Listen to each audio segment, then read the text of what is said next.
Hello সবাইকে, আশা করি সবাই ভালো আছো।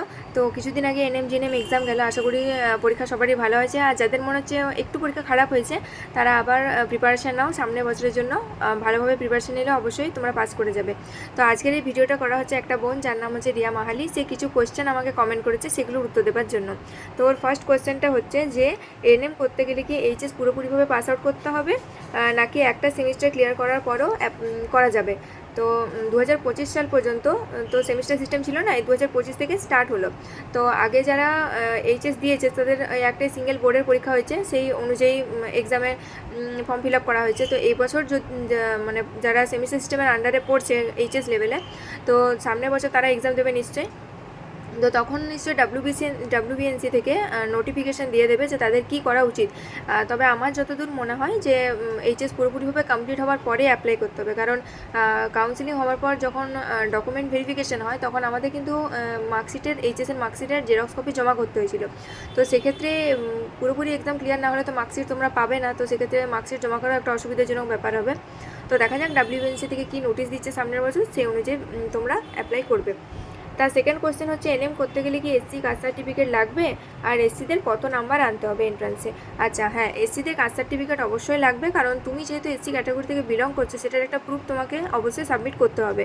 আর যেহেতু তোমার কাউন্সিলিংও হবে এসসি ক্যাটাগরি হিসেবে, তাহলে তার একটা তোমাকে ডকুমেন্ট তো দিতে হবে, লিগাল ডকুমেন্ট দিতেই হবে যে তুমি এসসি ক্যাটাগরি থেকে বিলং করছো, তাই তুমি এখান থেকে অ্যাপ্লাই করেছো। তো অবশ্যই তোমাকে এসসি সার্টিফিকেট কিন্তু লাগবে।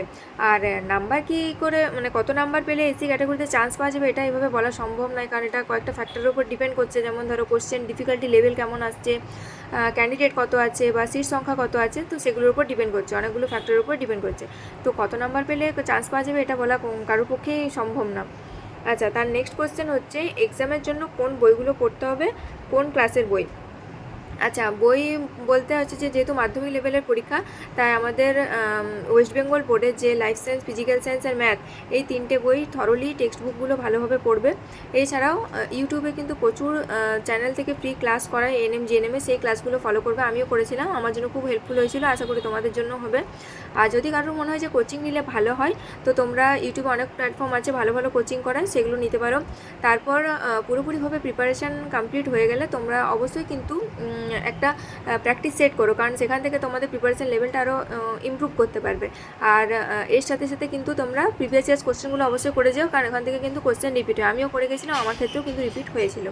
লাস্ট যে কোশ্চেনটা করেছে 2027 সালে এনএম থাকবে কি না, তো এখনও 2026 সালের পরীক্ষা বাকি আছে, তারপরে 2027 সালেই তো 2025, তাহলে 27 সালে এনএম থাকবে কিনা সেটা বলা সম্ভব নয়। আর না থাকারও কোনো কথা নয়, কারণ গভর্নমেন্ট থেকে এখনও কিছু বলেনি। কারণ এনএম পরীক্ষা, তো এনএম জিএনএম পরীক্ষা প্রতি বছর হচ্ছে, তুমি প্রিপারেশান নাও। আর যদি থাকে তো অবশ্যই ভালো, আর যদি নাও থাকে জিএনএম করো, জিএনএমটাও অবশ্যই একটা ভালো চাকরির স্কোপ আছে। কিন্তু থাকবে না এটা একদম বলা যাচ্ছে না, কারণ এটা পুরোপুরিভাবে ডাব্লিউবিএনসির সিদ্ধান্ত যে ওনারা কী করবেন, এটা কেউ বলতে পারবে না যে থাকবে কি থাকবে না। আশা করছি তোমার কোশ্চেনগুলোর উত্তর আমি দিতে পেরেছি। আর যদি কোনো কোশ্চেন থাকে তোমাদের, তাহলে তোমরা অবশ্যই কমেন্ট করো, আমি আবার ভিডিওর মধ্যে দেওয়ার চেষ্টা করবো। Thank you.